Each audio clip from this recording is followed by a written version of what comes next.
Безспорно, зимата е сезона на крем-супите, а картофената е най-популярната сред тях. Сега ще направим една различна, вкусна и интересна, с 3 вида сирена. Ще е нещо като картофена крем-супа фондю. Картофите ще ги нарежа на купчета, за да се сварят по-бързо. Да. Те ще дадат плътност на супата. И ще направят с приятна консистенция. И сирената ще помогна, де. Една глава лук, вече е нарязана на купчета, няколко скилитки чесън за аромат. Също са добре дошли в тенджерата. Запържвам ги, за да омекнат в краве масло. Смятам, че това е най-добрата мазнина за картофена крем-супа, в която после ще има и сирена.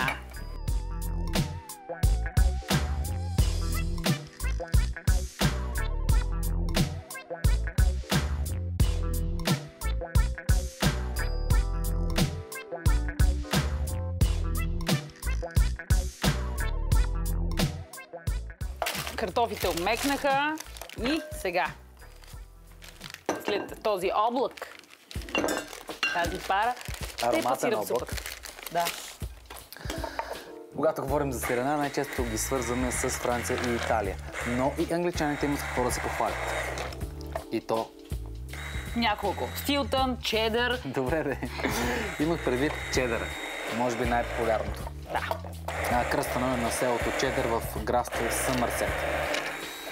Сега ми хрумна, че можем да сложим и малко сух естрагон, който стривам.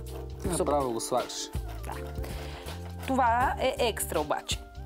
Подправка с аромат на анасон и според мен много се подхожда с вкуса на сирената. Знам, за това я слагам. Да, точно така. Искам само да кажа още няколко неща, че когато си правя аз лично сос с сирена, винаги слагам естрагон.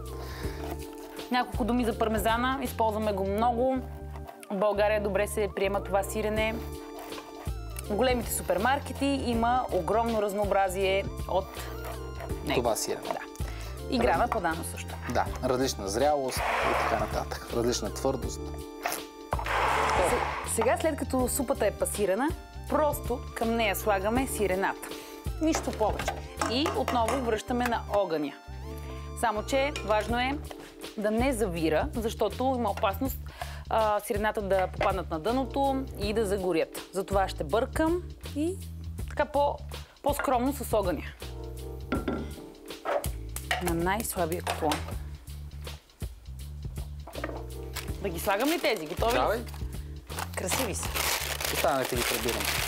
И понеже са солени, внимавайте с солта.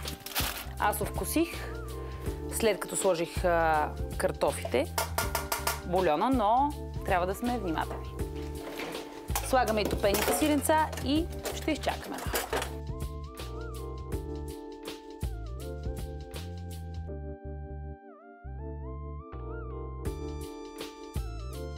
Не съм я пасирала много добре. Това картофли? Да. Или просто сирене, което не се е разтопило? Според мен първото. Дай да изследвам.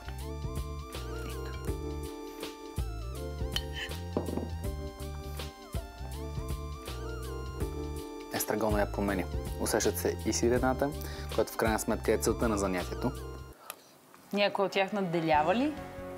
Или съжителстват добре? Не. Първото, което усещаш е естрагона, след това долагаш аромата на добре озрелите сирена и чак на финала топеното.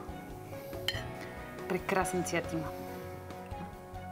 Липсват кротони, не сме направили, но ако вие харесате супата и я сготвите, пригответе си хрупкави кротони. Вижте какво ще направим.